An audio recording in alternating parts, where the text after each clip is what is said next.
నమస్తే అండి. మీరు కనుక మా ఛానల్ను మొదటిసారిగా చూస్తున్న వారైతే సబ్స్క్రైబ్ చేసుకోండి.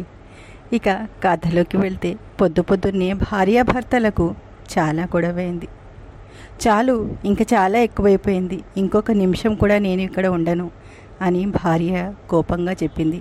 భర్త నేను కూడా నీ వేషాలు అన్నీ చూసి భరించి అలసిపోయాను అని కోప్పడి అలానే అతను పని మీద బయటకు వెళ్ళిపోయాడు. అప్పుడు భార్య తన తల్లికి ఫోన్ చేసి, ఈ నరకంలో ఒక్క క్షణం కూడా నేను ఉండలేనమ్మా, ఇప్పటికిప్పుడే అన్నీ వదిలేసి పిల్లల్ని తీసుకొని మన ఇంటికి వచ్చేస్తున్నాను అని చెప్పింది. అప్పుడు ఆమె తల్లి నోరు మూసుకొని, కోడలుగా నీ బాధ్యత సరిగ్గా నిర్వర్తించు.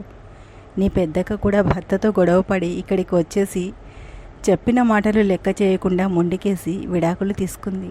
అప్పటి నుండి మీ వదిన సూటిపోటి మాటలు వింటూనే ఉన్నాను. ఇప్పుడు నువ్వు కూడా అదే డ్రామా మొదలుపెట్టావు. నువ్వు ఈ ఇంట్లో అడుగు పెట్టావంటే అస్సలు ఊరుకోను అని తల్లి చెబుతుంది. నీ భర్త అంత చెడ్డవాడేం కాదు, నచ్చ చెప్పుకొని పద్ధతిగా కాపురం చేసుకో అని నిర్దాక్షిణ్యంగా ఎర్రజెండా చూపించింది. దాంతో కూతురు నిస్సహాయురాలే వెక్కి వెక్కి ఏడ్చింది. ఏడుపు గుండె బరువుని తగ్గించింది. భర్తతో గొడవపడిన సందర్భాన్ని గుర్తు చేసుకొని అందులో తన తప్పు కూడా ఉందని గ్రహించింది. లేచి మొహం కడుక్కొని ఫ్రెష్ అయ్యి భర్తకి ఇష్టమైన వంట చేయడం మొదలుపెట్టింది. దాంతోపాటు అతనికి ఇష్టమైన స్వీట్ కూడా చేసి పెట్టింది. భర్త ఇంటికి వచ్చాక క్షమాపణ అడుగుదామని నిర్ణయించుకుంది. సాయంత్రం అయిపోయింది. భర్త ఇంటికి వచ్చాడు. అంత మామూలుగానే ఉన్నట్టు పొద్దున్న ఏమీ గొడవ జరగనట్లే వ్యవహరించింది. భర్తకి కూడా ఏమైంది అని గుండె వేగం పెరిగిపోయింది.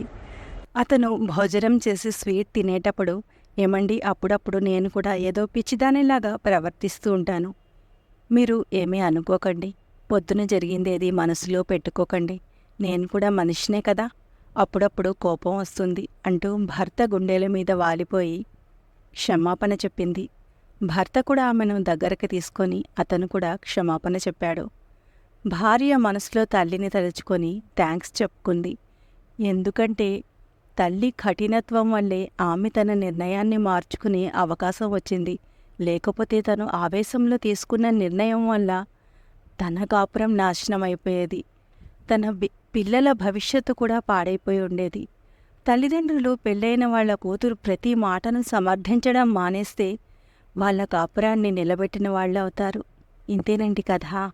కథ నచ్చితే లైక్ చేసి సబ్స్క్రైబ్ చేసుకోండి.